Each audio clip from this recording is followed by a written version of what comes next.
Hi hello నమస్తే ఎలా ఉన్నారు అందరూ బాగున్నారా నేను బాగున్నాను అండ్ ఇప్పుడు చూస్తే నా వెనకాల మీరు చూసేసరికి అర్థమైపోయి ఉంటుంది నేను ఎక్కడున్నాను అనేది గోశాలకి వచ్చేసామండి చాలా ప్రశాంతంగా చాలా బాగుంది అండ్ ఆకేల రాఘవేంద్ర సార్ ఇప్పటివరకు కూడా ఎన్నో వ్యక్తిత్వ వికాసానికి సంబంధించిన విషయాలు సార్ నుంచి మనం తెలుసుకుంటూ ఉన్నాము వాళ్ళ ఆఫీస్లో కానివ్వండి అలా డిఫరెంట్గా మనం ఒక క్లోజ్డ్ రూమ్లో అనేది మనం ఇప్పటివరకు చూస్తూ ఉన్నాము but for a change new year నుంచి సార్ డిఫరెంట్ ప్లేసెస్ని సెలెక్ట్ చేస్తూ ఉన్నారు డిఫరెంట్ ఆశ్రమాలు గోశాలలు ఇలా సో ఇలాంటివి ఎందుకు సెలెక్ట్ చేసుకుంటున్నారు అండ్ ఈ రోజు మనం ఇక్కడికి ఎందుకు రమ్మన్నారు అనేది సార్ని అడిగి మనం డైరెక్ట్గా తెలుసుకుందాము నమస్కారం sir sir first of all ఈరోజు ఈ ప్లేస్ని మీరు సెలెక్ట్ చేసుకోవడానికి రీజన్ ఏంటి సార్ దీని నుంచి మీరు వ్యక్తిత్వ వికాసానికి ఎలా లింక్ చేయబోతున్నారు అనేది కొంచెం క్యూరియాసిటీ నెలకొంది నాకు అంటే బేసికల్గా ఏంటంటే మనం పర్సనాలిటీ డెవలప్మెంట్కి సంబంధించి ఒక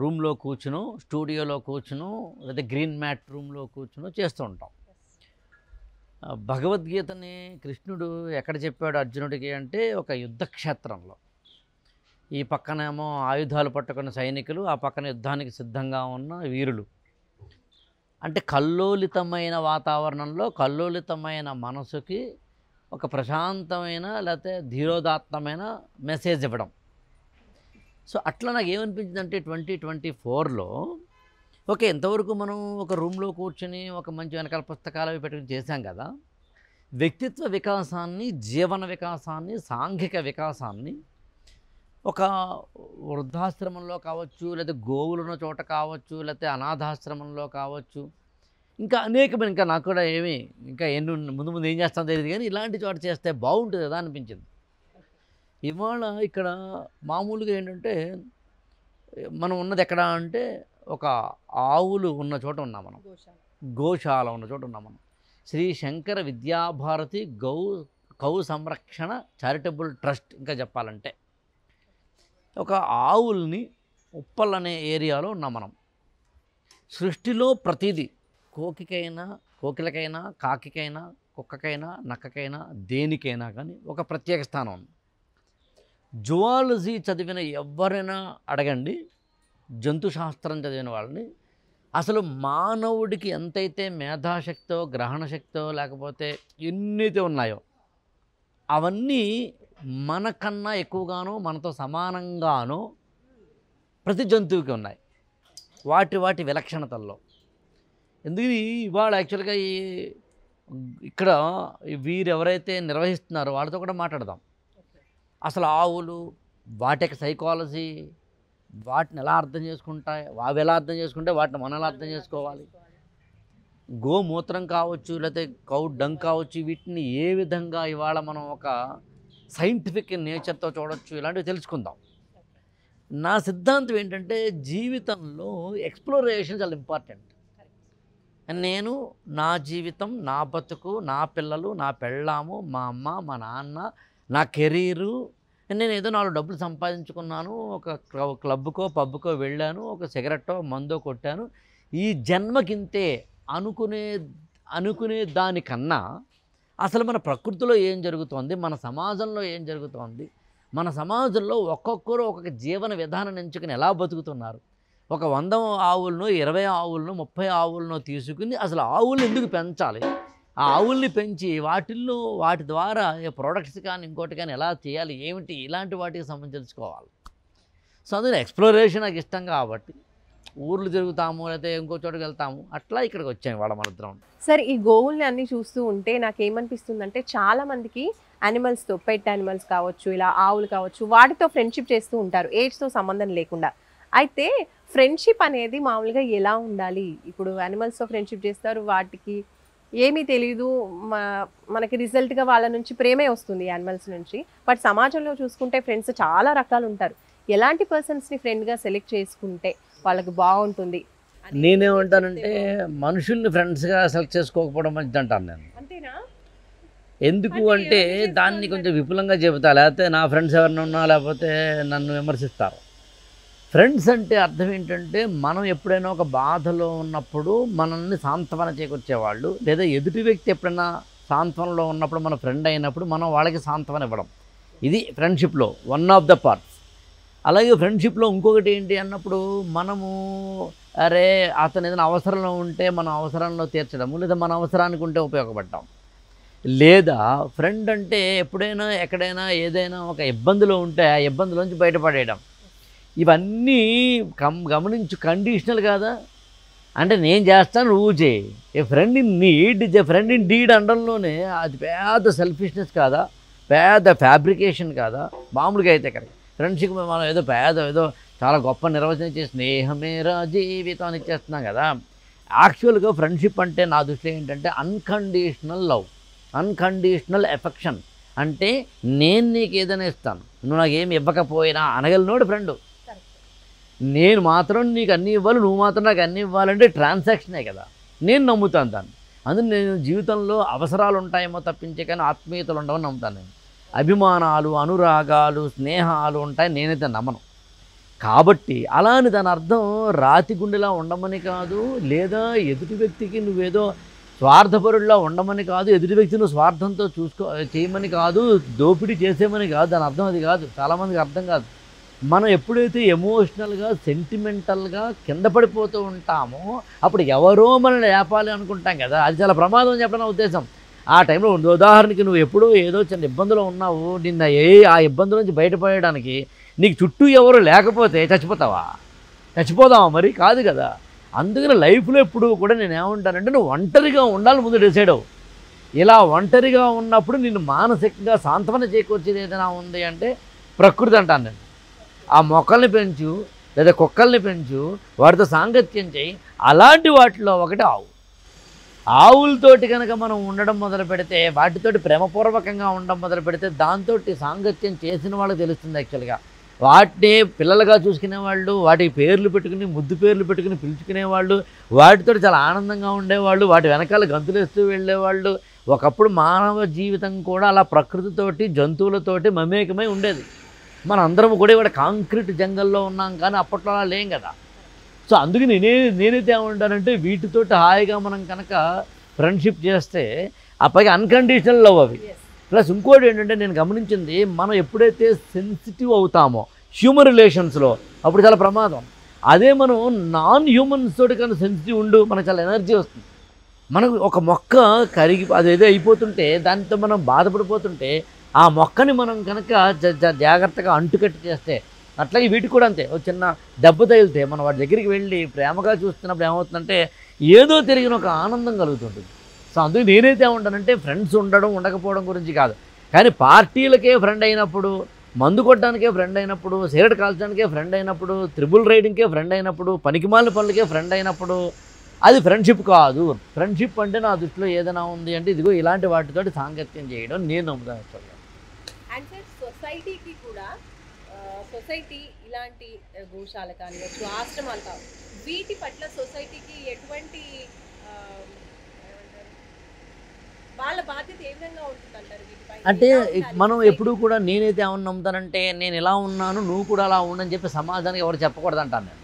మనందరం కూడా ఏం చేస్తాం, నేను ఇలా ఉన్నాను, నేను నా ఉద్యోగం చేసుకున్న తర్వాత వచ్చిన డబ్బుల్లో కొంత పార్టీ తీసుకెళ్ళి సమాజాన్ని సేవ చేస్తారు, నువ్వు చేయి అనేది రాంగ్.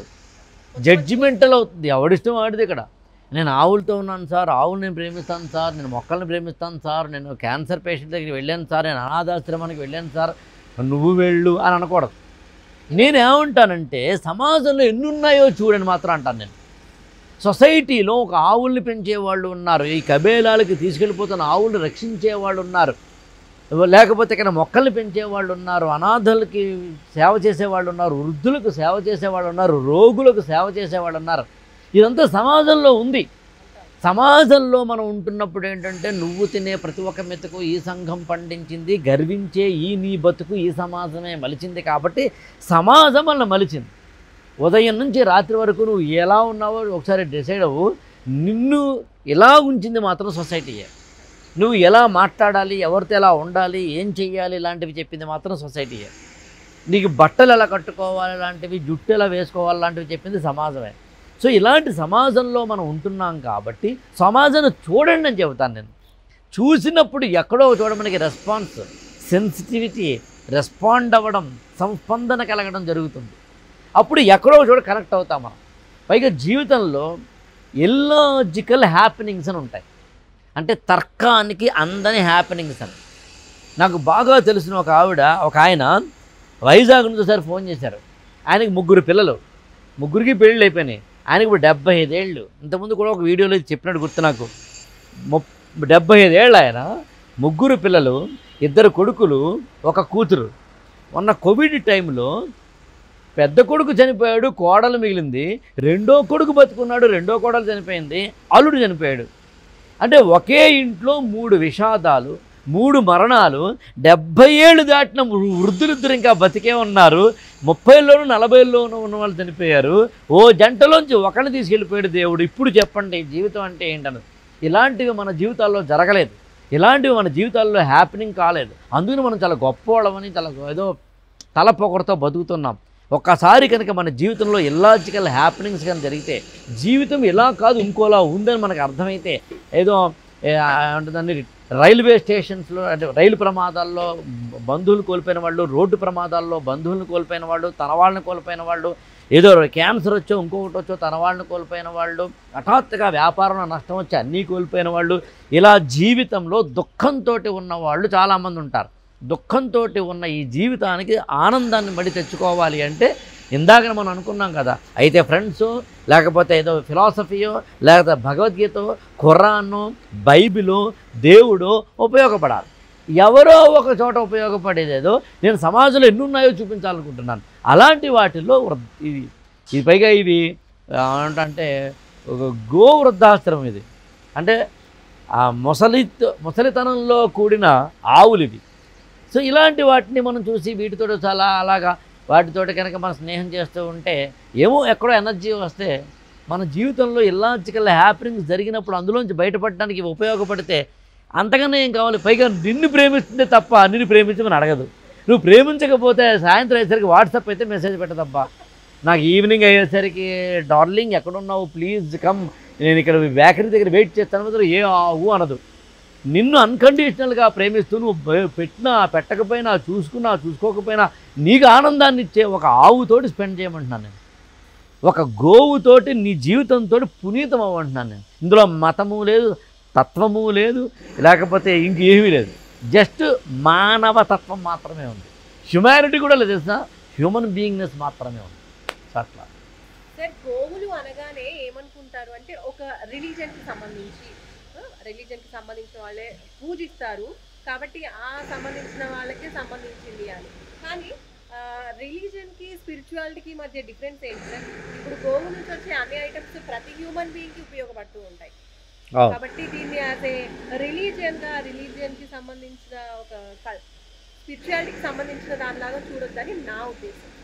ఇక్కడ ఏంటి అవుతుందంటే రిలీజియన్ అన్నప్పుడు మనం పూజలు, వ్రతాలు, యజ్ఞాలు, యాగాలు, క్రతువులు ఇట్లాంటి వాటన్నిటితోటి కూడిన దాన్ని మనం ఏమని చెప్తామంటే మతము అని చెప్తాం.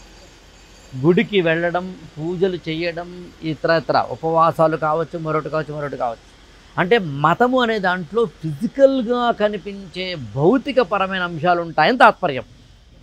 అంటే ఇదే ఆవుల గురించి మన ఇద్దరం ఇవి లేనప్పుడు మాట్లాడుతున్నప్పుడు ఎక్కడో మన ఇద్దరితో ఒక మంచి హాల్లో కూర్చొని మాట్లాడుతున్నప్పుడు అప్పుడు ఇవి ఫిజికల్గా కనిపించట్లేదు. కానీ ఇక్కడ కూర్చొని మనం మాట్లాడుతున్నప్పుడు ఇది ఆవు, ఇది సోన్సో, ఇది సోన్సో అంటున్నప్పుడు ఎలాగైతే ఉందో అట్లా ఫిజికల్గా కనిపించేది ఏదైనా కూడా మతంలోకి వస్తుంది.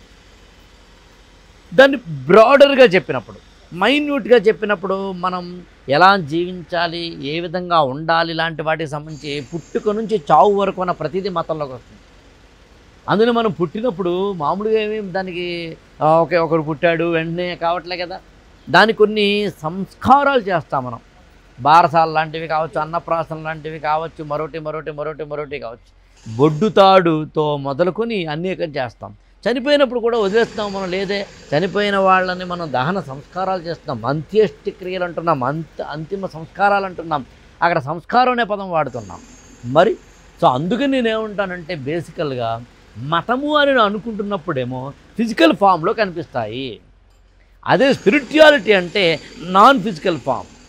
నేను ఎవరిని, ఎక్కడి నుంచి వచ్చాను, అసలు నేను ఎందుకు ఇక్కడ ఉండాలి, నేనే ఎందుకు ఉండాలి, నేను చచ్చిపోతే ఏమవుతుంది, చనిపోయిన తర్వాత ఏమవుతుంది, ఎప్పటికైనా పోతాం కదా, ఇక్కడ శాశ్వతంగా ఉండిపోతామా, మరి శాశ్వతంగా ఉండని మనం ఎందుకు అన్నింటినీ శాశ్వతంగా చూస్తున్నాం, ఎక్కడో ఒక చోట దీనికి ఒక లైన్ వేసుకోవాలి కదా, ఆ స్వార్థానికిను నిస్వార్థానికి మధ్యలో రేఖ ఎలా గీయాలి, త్యాగానికిను స్వార్థానికి మధ్యలో రేఖ ఎలా గీయాలి, అసలు మనిషిగా బతకడం అంటే ఏంటి, ప్రతి వ్యక్తిలోనూ కూడా మనం దైవత్వాన్ని చూడాలంటే ఏం చేయాలి, ఇలాంటి వాటన్నిటిని ఆలోచించడాన్ని స్పిరిచువాలిటీ అంటాం.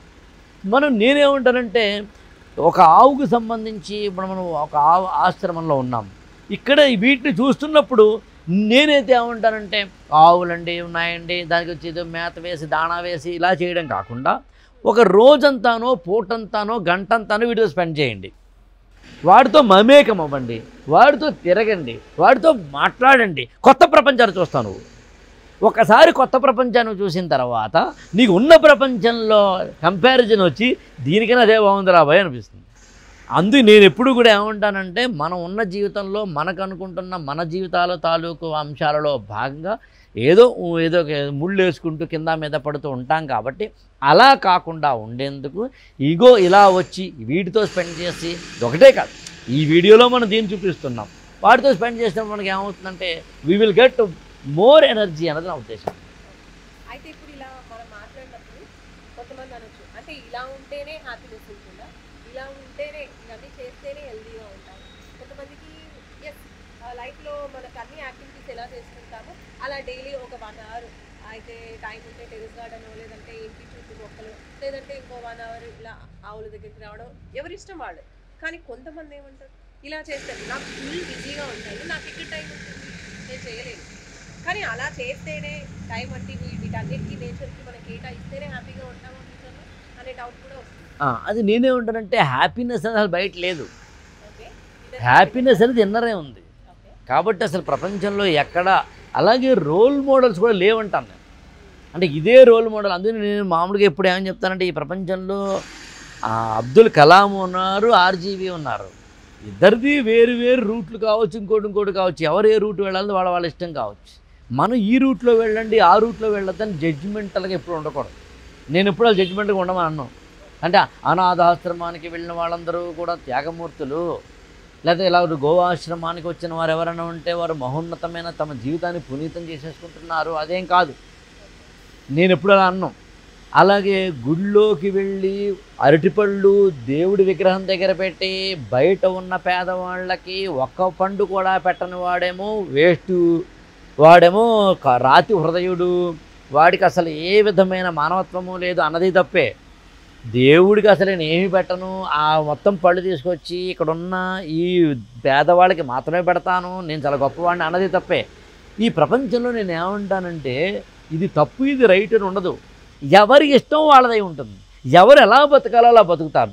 మనలాంటి వాళ్ళు ఏం చేస్తామంటే ముఖ్యంగా నేను ఏం చేస్తానంటే ఒక మోడల్స్ మాత్రం చూపిస్తాను, ఇదిగో ఇలా కూడా బతకచ్చు, ఇదిగో ఇలా కూడా బతకచ్చు, ఇదిగో ఇలా కూడా బతకచ్చు.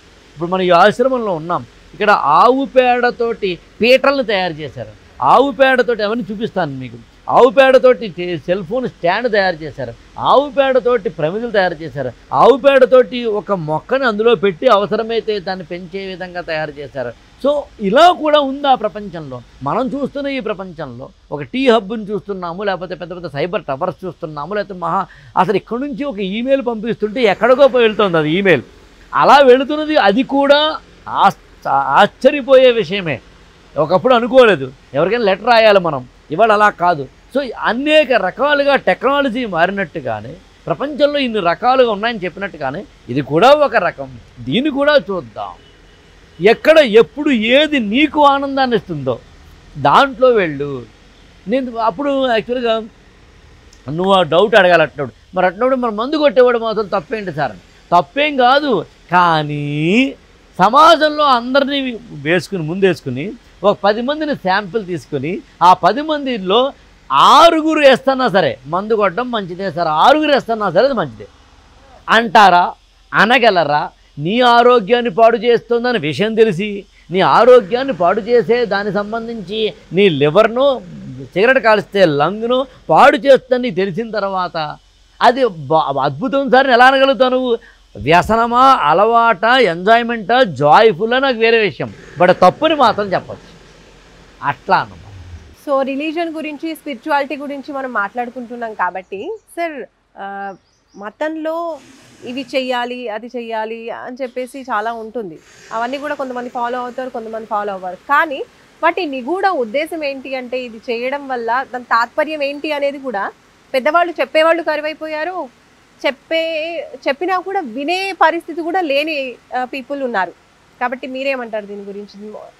నేనేమంటానంటే, మీరు యజ్ఞం అనండి, యాగం అనండి, పూజ అనండి, సత్యనారాయణ వ్రతం అనండి, లేకపోతే ఉపవాసం అనండి, ఏదైనానండి, ఇవన్నీ ఒక పర్పస్ అయితే మాత్రం వచ్చింది.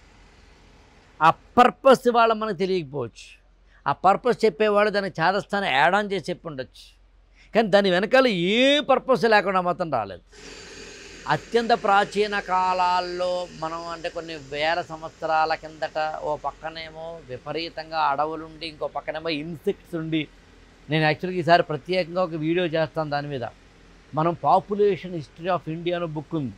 అంటే ఇవాళ మనం 140 కోట్ల జనాభా అయితే కొన్ని వందల సంవత్సరాల కింద ఎంత జనాభా, అంత అంత అంత అంత మూలాలకు వెళ్ళినప్పుడు అంతే. ఈ సింధు నాగరికత కాలంలో తీసుకుంటే 2 లక్షల మంది జనాభా అనుకుంటే, ఆ జనాభా తక్కువగా ఉండి చుట్టుపక్కలేమో క్రిమికీటకాలు ఉండి, ఇంకో పక్కనేమో విపరీతమైన అడవులుండి, ఏ పక్కన ఏ విషసర్పం వస్తుందో తెలియని రోజుల్లో యజ్ఞం కావచ్చు, యాగం కావచ్చు, క్రతువులు కావచ్చు, పూజలు కావచ్చు, దేవుడు కావచ్చు, మతం కావచ్చు, వీటన్నిటిని సమాజంలో ప్రకృతి నుంచి తనను తాను రక్షించుకునేందుకు, తనకు ఆరోగ్యము మరొకటో రాకుండా ఉండేందుకు ఇవాళ మనం ఇంటి ముందు ఆవు పేడతోటి మనం కళ్ళాపి చల్లడం కావచ్చు, లేకపోతే కనుక దాంతో పాటు మనం గొబ్బెమ్మలు పెట్టుకోవడం కావచ్చు, లేకపోతే కనుక అక్కడ ఇల్లు అలికి ముగ్గులు పెట్టుకోవడం కావచ్చు, లేకపోతే పసుపుతోటి చేసేవి కావచ్చు. ఇవన్నీ కూడా మీరు చెప్తే ఆశ్చర్యపోతారు, మనిషి యొక్క ఆరోగ్యాన్ని కాపాడేందుకే. వాటి వెనకాల ఉన్న ఈక్వేషన్స్, కెమికల్స్ ఏవైతే ఉన్నాయో అది ఇక్కడ నాకు చెప్పే టైం లేదేమో కానీ, సందర్భం లేదేమో కానీ, బట్ నేను ముందు మాత్రం అవి కూడా చేయబోతున్నాను. పసుపులో ఏముంది, లేదా ఇంకో దాంట్లో ఏముంది అంటే, మన నిత్య జీవితంలో మన కిచెన్లో మనం చేసుకునే జీలకర్ర, వాము లాంటి వాటిలో కూడా ఏ ఆరోగ్యకరమైన ఉన్నాయి, మనం అక్కడి నుంచి వచ్చాం కాబట్టి ఏ విధంగా మళ్ళీ అటు వెళ్తున్నాము, ఇవాళ ఈ విధంగా ఉన్న మన జీవితాల్లో అవి ఏ విధంగా ఎఫెక్ట్ అవుతున్నాయి, మనం మన యొక్క లైఫ్ స్టైల్ని మార్చుకోవడం ద్వారా వచ్చేదేంటి. నువ్వు నమ్మవు, నేను ఇవాళ యాక్చువల్గా అమెరికన్ యూనివర్సిటీ వాళ్ళు ఒక రీసెర్చ్ చేశారు. దాదాపు ఒక 2 లక్షల మంది రీసెర్చ్ చేశారు. ఆ రీసెర్చ్ తాత్పర్యం ఏంటంటే, లేట్ నైట్ కనుక ఏదైనా తింటే అంటే ఏదో ఆహారం తినడం అలవాటు అయితే కనుక వాళ్ళ లైఫ్ ఎలా ఉంటుందంటే, వాళ్ళకి హార్ట్ అటాక్ ఎక్కువ వచ్చే అవకాశం ఉంది. అందులో చాలా సందర్భాల్లో మనకి రాత్రి 7:30 లోపు భోజనం చేసేయమంటారు. పూర్వం మీరు చెప్తే ఆశ్చర్యపోతారు, రాజులు సాయంత్రం 6 లోపు భోజనం చేసేవారు, 8:30 కల్లా పడుకునేవారు. సో మార్నింగ్ ఏమో 4 o'clock లేచేవారు. అంటే ఇవన్నీ ఇవాళ మనం చేసేయాలని కాదు, ఉన్నంతలో కుదిరినంత వరకు. రాత్రి 12:30, 1 గంట, 2ంటికి మిడ్ నైట్ బిర్యానీ తినకపోతే చచ్చిపోతావా? సిగ్గు లేదా? అవసరమా? రాత్రి 2:30కి మిడ్ నైట్ బిర్యానీ తినాలా? ఎప్పుడో తిను, నెలకో 2 నెలలకో 5 నెలలకో ఒకసారి తిను. కానీ దాన్ని చాలా గొప్పగా చెప్తావేంటి? అది సిగ్గుమాలిన పని కదా అది. అర్ధరాత్రి 2ంటికి ఎవరైనా తింటారా అంటే? కోర్స్ ఇలానే అన్నప్పుడు ఏమవుతుంది, మరి రాత్రిపూట ఎవరెవరైతే వర్క్ చేస్తూ ఉంటారో మరి వాళ్ళ సంగతి ఏంటంటే, వాళ్ళు ఒక డైటీషియన్ కలిసి ఒక మామూలు జనరల్ మెడిసిన్ చదువుకునే MD డాక్టర్ గారిని కలిసి, అయ్యా నేను నైట్ పూట భోజనం చేస్తాను, నేను వర్క్ చేస్తాను, ఈవినింగ్ 8 నుంచి తెల్లారకటి 6 వరకు చేస్తాను నేను, మరి నేను నా ఆరోగ్యాన్ని కాపాడుకోవడానికి నేను ఎలాంటి డైట్ తీసుకోవాలి అంటే ఆయన చెప్పడా? రాత్రిపూట వర్క్ చెయ్యొద్దని ఎవడా అంటలేదు ఇక్కడ. హెల్తీగా ఉండడం కోసం ఇది నీ జీవితంతో పాటు అందరి జీవితం అది చెప్పే ప్రయత్నం చేయడం. ఇప్పుడు ఒక మనిషి చనిపోయే లోపు చెయ్యాలి అన్నట్టు ఏమైనా ఉంటుందా? ఒక్కొక్కరికి ఒక్కో ఆలోచనలు ఉంటాయి. హ్యాపీగా బిజినెస్ చేసేవాళ్ళు, జాబ్ చేసేవాళ్ళు బిజీ లైఫ్లో గడుపుతూ ఉంటారు. But end of the life వాళ్ళు చేయాల్సినవి ఏదైనా ముఖ్యమైనదంటూ ఉంటుంది. నేను యాక్చువల్గా ఎవరైనా చనిపోయే లోపు ఒక 5 పనులు చేస్తే బాగుంటుంది అనిపిస్తుంది నాకు. చెయ్యాలని రూల్ ఏం లేదు. 5 పనుల్లో ఒకటి డబ్బు సంపాదించుకోవడం, ఓకే, సరే ధర్మబద్ధంగా అది అందరూ చేస్తారు. అందరూ చేస్తారు ధర్మబద్ధంగా. అవతల వాడిని ఏడిపించి డబ్బులు సంపాదించడం గొప్ప విషయం కాదు. సరే మళ్ళీ అది వేరే కథ. బట్ ఓవరాల్గా మాత్రం డబ్బు సంపాదించడం, ధర్మబద్ధమైన డబ్బు సంపాదించడం. రెండవది వెరీ ఇంపార్టెంట్ పాయింట్ ఏంటంటే హెల్త్, ఆరోగ్యాన్ని కాపాడుకోవడం. మూడవది నిన్ను నమ్ముకున్న వాళ్ళని ఆనందపరచడము, ఆహ్లాదపరచడము, సంతృప్తిపరచడము, గట్టున పడేయడం. గట్టున పడేయడం, టైం కేటాయించడం. అది ఎవరైనా కావచ్చు. నమ్ముకున్న వాళ్ళు అన్నప్పుడు కుటుంబ సభ్యులు కావచ్చు, ఎంప్లాయీస్ కావచ్చు, ఫ్రెండ్స్ కావచ్చు, సమాజం కావచ్చు. ఇంకా నాలుగవది వీలైతే చనిపోయే లోపు ఎవరెవరు నీకు సహాయం చేశారో వాళ్ళందరికీ థ్యాంక్స్ చెప్పు. ఎవరెవరు నువ్వు ఇబ్బంది పెట్టావు వాళ్ళందరికీ సారీ చెప్పు. థ్యాంక్స్, సారీ అని రెండు చెప్పు. ఇంకా ఐదవది సమాజంలో ఎన్ని రకాలైతే విబ్జిఆర్లో ఉన్న రంగుల్లాగా, ఇంద్రధనుస్సులో ఉన్న రంగుల్లాగా ఒక అనాథాశ్రమమో, వృద్ధాశ్రమమో, లేకపోతే ఇట్లాంటివో, లేకపోతే కనుక ఎక్కడైనా ఎవరైనా ఒక క్యాన్సర్ పేషెంట్సో, కిమ్సో, నిమ్సో లాంటి హాస్పిటల్లో ఉండే పేషెంట్సో, లేకపోతే కనుక ఎర్రగడలో మెంటల్ హాస్పిటల్ ఉంది అలాంటిదో, లేకపోతే కనుక ప్రకృతి వైద్యాలయాలు, లేకపోతే కనుక ఒక స్కూలు, గవర్నమెంట్ స్కూలో ఒక అత్యంత పేదరికంలో ఉన్న కుటుంబాల దగ్గరికి వెళ్ళడమో, లేకపోతే కనుక ఇవాల్టికి కూడా సమాజానికి దూరంగా ఉన్న టెలికమ్యూనికేషన్స్ కూడా దూరంగా ఉన్న అత్యంత గిరిజన లోపలి రిమోట్ ప్రాంతాలకి వెళ్ళడము, ఇవన్నీ చేయడం నా దృష్టిలో చాలా గొప్ప విషయాన్ని నమ్ముతాను. ఎందుకు చేయాలి అంటే explore life, explore the world, explore the entire ఏమంటామంటే నీ మొత్తం జీవితాన్ని అంతటిని ఎక్స్ప్లోర్ చేయాలి. అండ్ సార్ చాలా మంది ఇందాక కూడా నా టాపిక్ వచ్చింది, టైం లేదు అంటూ ఉంటారు. నా దగ్గర టైం లేదు, మంచి పనులు చేయాలని ఆలోచన ఉంటుంది, బట్ టైం లేదు, టైం లేదు, టైం లేదు. ఏ దానికైనా మమ్మీ డాడీ ఏదైనా చెప్పినా కూడా నాకు అంత టైం లేదు, నేను చాలా బిజీ అనుకుంటాను.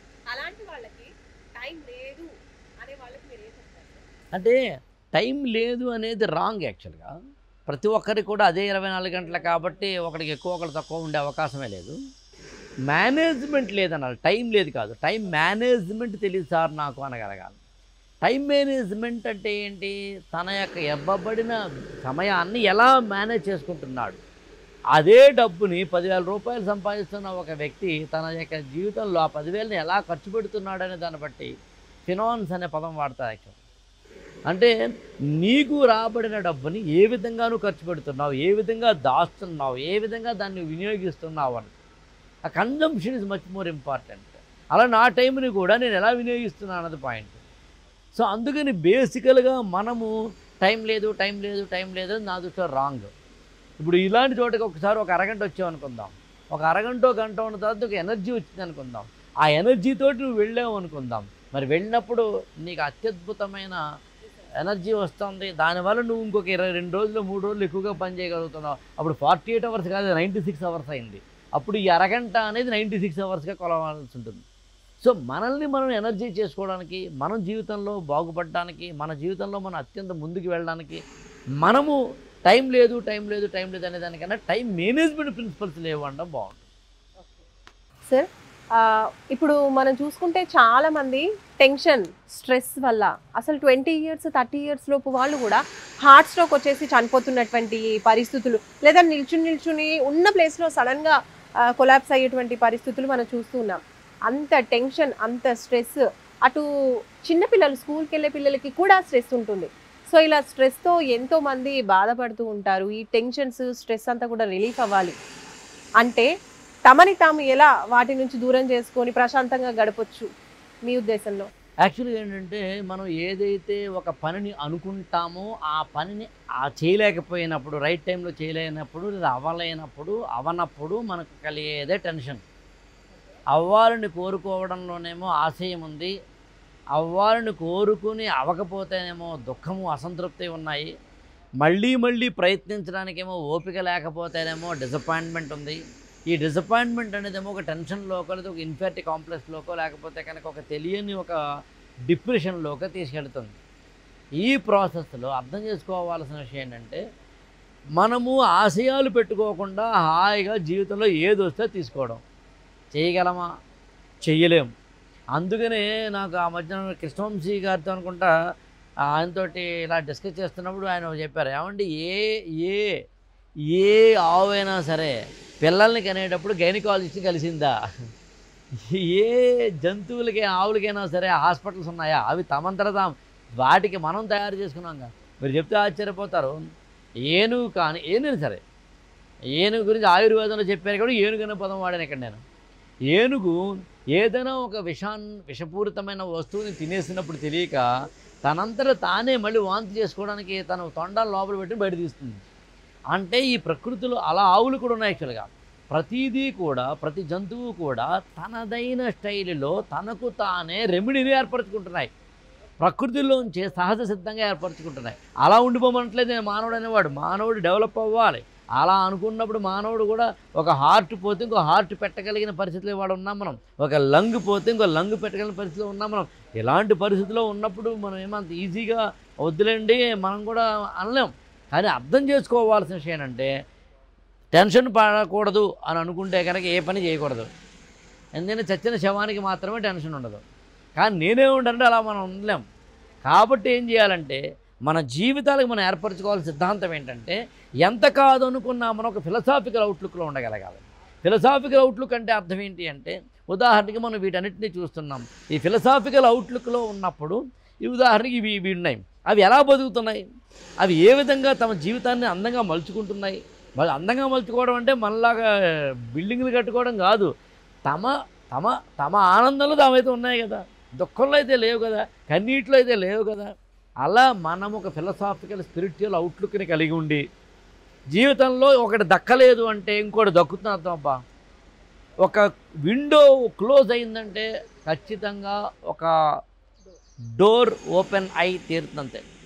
ఇక్కడ నీకు అవకాశం దక్కలేదంటే ఇంకో చోట దక్కుతుందంతే. దీనికి కొన్ని వందల ఉదాహరణ చెప్పచ్చు. నేను రీసెంట్గా మన ఆర్టిస్ట్ కమెడియన్ బ్రహ్మానందం గారు ఆత్మకథ చదువుతున్నాను. అందులో ఆయన అత్యద్భుతంగా రాశారు. యాక్చువల్గా ఏది జీవితంలో చిన్న ఉదాహరణ చెప్తాను. ఆయనకి పెళ్ళైన తర్వాత ఆయన శ్రీమతి గారికి 2 సార్లు అబార్షన్ అయింది.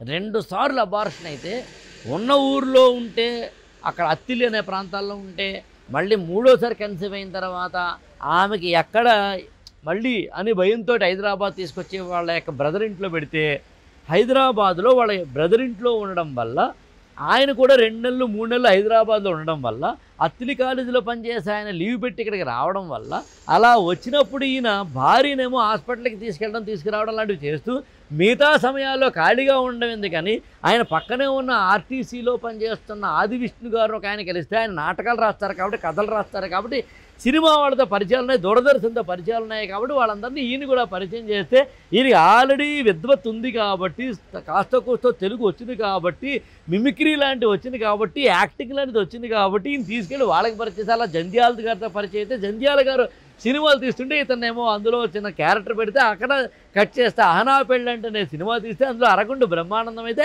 అక్కడ నుంచి వాళ్ళ బ్రహ్మానందం చూస్తున్నాం. ఇప్పుడు 2 సార్లు నా భార్యకు అబార్షన్ అయిందనే దాన్ని నేను వేదనతో చూడాలా, దేవుడు నాతో అలా చేయడం ద్వారా ఇలా వెళ్ళరాబోయే అనే ఒక రూట్ని ఇచ్చాడు అనుకోవాలా. అందులో జీవితంలో ఎప్పుడూ కూడా ఏంటంటే ఏడవడానికి, దుఃఖించడానికి ఏమీ అవకాశాలు లేవు. ఇక్కడ ఒకటి క్లోజ్ అవుతోంది అంటే ఇంకో చోట అక్కడ ఓపెన్ అవుతుందని అన్నమాట. సూపర్ సార్, నిజంగా చాలా ఇన్స్పైరింగ్ వర్డ్ చెప్పారు. ప్రతి ఒక్కరు కూడా ఇలా ఆలోచిస్తే మనం అనుకున్నట్టు ఆ టెన్షన్, స్ట్రెస్ అనేది కొంతలో కొంత అయితే తగ్గుతుందని చెప్పొచ్చు. ప్రతి ఒక్కరికి లేకుండా అయితే ఉండదు, బట్ కాస్త అయినా కూడా రిలీఫ్ పొందొచ్చు.